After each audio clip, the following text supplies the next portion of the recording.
এই যে ঠাম্মা চলে এসেছে। সোনা ঠাম্মা, আমাকে ডেকেছো? হ্যাঁ ডেকেছি, বসো। না না ঠিক আছে, কুহ না, বউ তো কামও আছি তো। হ্যাঁ কামও আছি, থাক কাজ, আমরা তোমাকে অকামে ডাকিনি। হ্যাঁ বলো না। রুমি মিমির কাছে শুনলাম কাল নাকি তুমি কি কাণ্ড কারখানা করেছো। আমি কি করেছি? আর নাকা সেদিনই বাপু, তুমি যে খাল কেটে কুমির ডেকে আনছো, এটা তোমার স্বামী জানে কি? তুমি নাকি কাল আরশিকে এই বাড়িতে এসে থাকতে বলেছো? হ্যাঁ ছোটকা, বলেছিলাম। কেন বলেছিলে? এ কথা বলার তুমি কে?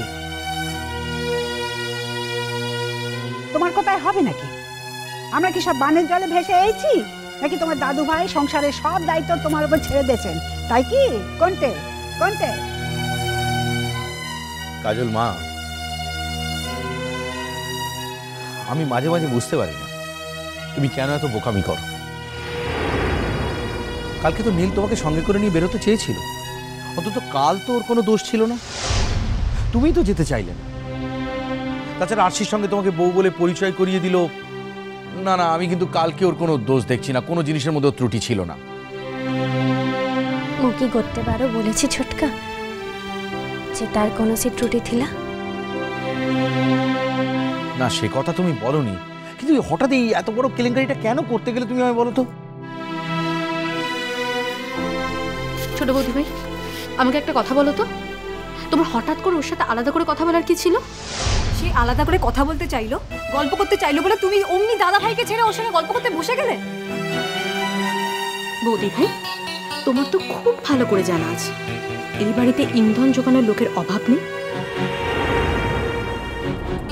আরশি দিদি বসার জন্য জায়গা খুঁজছিলেন, তাই মুখ কইছিলি।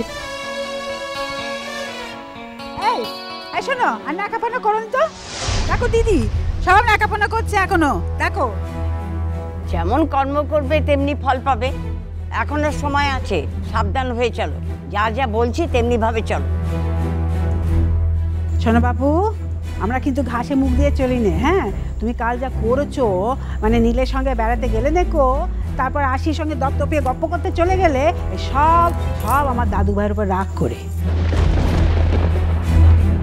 শুধু শুধু রাগ করে তো লাভ নেই কাজল। হ্যাঁ, ওদের দুজনের মধ্যে সম্পর্ক ছিল, বিয়ে হওয়ারও কথা ছিল, কিন্তু মেয়েটি তো নিজে থেকেই চলে গিয়েছিল। তখন আমেরিকা যাওয়ার মোহটাই বড় হয়েছিল, তাই চলে গিয়েছিল। তবে এখন বুঝতে পারছি কত ধানে কত চাল। তবে ও দেশে যদি ভালো ব্যবস্থা করে ফেলতো, তাহলে কি আর দেশে ফিরতো? আর কি মেয়ে রে বাবা, যখন দেখছে দাদা ভাইয়ের বিয়ে হয়ে গেছে, বউ এসে গেছে, তখন কি ওরকম হ্যাংলাম করে নাকি? আধুনিক স্মার্ট মেয়ে ওরা ওরকমই হয় রুমি। ছাড়, আমাদের দেখতে দেখতে চোখ পচে গেছে, কিন্তু প্রবলেমটা অন্য জায়গায়। বাড়ির কেউ যখন তাকে ইনডালজ করে না, তখন আমাদের কিছু করার থাকে না ছোটকা। না না, তাছাড়া এই মেয়েটার একটা সমস্যা আছে, সে সমস্যাটা আগে থেকেই ছিল। নীলের সঙ্গে তোমরা জানো কিনা সেই সমস্যার কথা আমি জানি না। নীলের সঙ্গে তো আমার সব কথা হতো, আমাকে বলেছে। সমস্যা আছে মানে? কি সমস্যা রে ছোটন? তাদের সমস্যা তাদের কাছে থাক না, আমাদের তাদের কি দরকার? না আরে ছুটকি, তুই বুঝতে পারছিস না, জেনে রাখা ভালো, সাবধান হওয়া যাবে।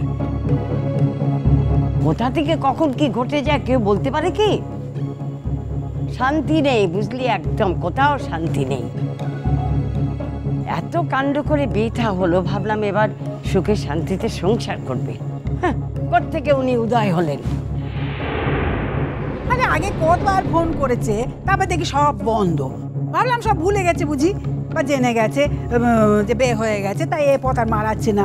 ও মা, এত ভারী ভোলার নয় কো। আমাকে কি তোমরা আও কিছু কইবি? কেন, আমাদের কথা তোমার ভালো লাগছে না?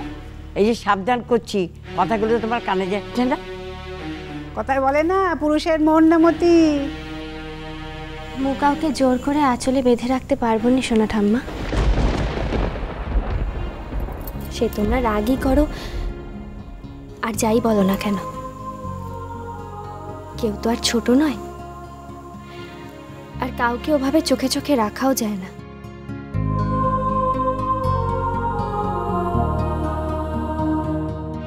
আর আমি মোর দ্বারা ওসব হবে না সোনা ঠাম্মা। তোমাদের ছেলের বন্ধু বাড়িতে এসেছিল, মোর সঙ্গে কথা বলতে চেয়েছিল, মু কথা বলেছি। আর আমি কথা না বলে মুখ ঘুরিয়ে চলে গেলেই যে সে আর কেব্বে তোমাদের ছেলের সঙ্গে যোগাযোগ রাখিবনি তাও নয় সোনা ঠাম্মা। ওই দেখো কেমন আর বুঝো মেয়ে, দেখো কোথায় নিজের স্বামীকে আঁকড়ে ধরে থাকবে তা নয় কো। আরে ছোটন, হ্যাঁ, মেয়েটার সমস্যার কথা কি বলছিলি রে? মেয়েটা একটু ছিটগ্রস্ত।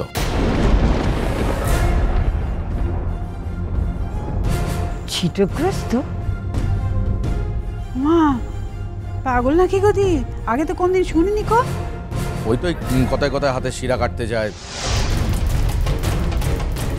তারপরে ওই ঘরের দরজা বন্ধ করে সুইসাইড করতে যায়। নীলের সঙ্গে যখন ভাব ভালোবাসা ছিল তখন ওই মন কষাকষি হলেই এরকম কাণ্ড কারখানা করত। আমি বলি কি, এইসব মেয়ের থেকে না দূরে থাকাই ভালো, ফালতু ঝামেলা ঢুকিয়ে লাভ। না না, হ্যাঁ বলুন বলুন বলুন। হ্যাঁ হ্যাঁ, আমি ওকে দেখে খুব খুশি হয়েছি কালকে, এতদিন পরে দেখলাম তো। হ্যাঁ হ্যাঁ হ্যাঁ, ওমা তাই নাকি?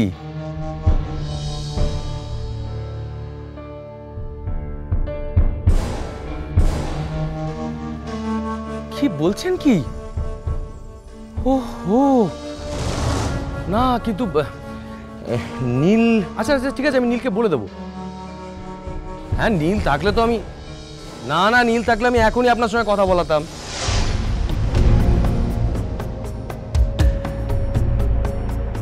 না নীল তো অফিস গেছে তাই।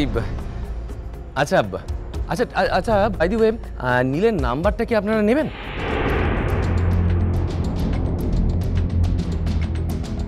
মানে এক্ষুনি কি দরকার? আচ্ছা আচ্ছা আচ্ছা, ঠিক আছে ঠিক আছে ঠিক আছে ঠিক আছে ঠিক আছে ঠিক আছে, রাতেই বলবো। হ্যাঁ হ্যাঁ, আচ্ছা আচ্ছা, আরেকটা কথা, এখন কি করছে ও? মানে কিরকম আছে?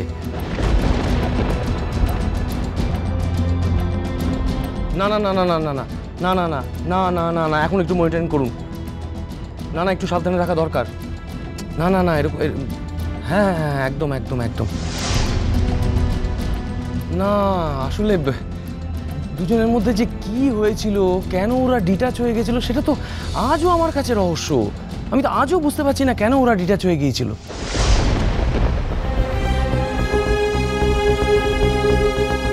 নাহলে ভাবুন, ওর মতন একটা মেয়ে আমাদের পরিবারে এলে তো আমরা সবচেয়ে বেশি খুশি হতাম, তাই না?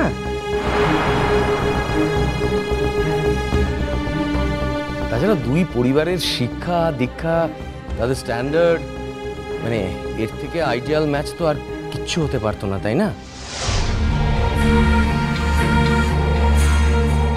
নিশ্চয়ই আশির কথা হচ্ছে। এখন এক মেচকাই ভরসা, কাজল রানীর বিদায় ঘন্টা বাজার দিনটা বোধহয় এবার সত্যি সত্যি এলো, আর তার সঙ্গে আরশি দেবীর আবাহন। এখন রাখছি, হ্যাঁ ঠিক আছে ঠিক আছে। হ্যাঁ, কে ফোন করেছে? বাজে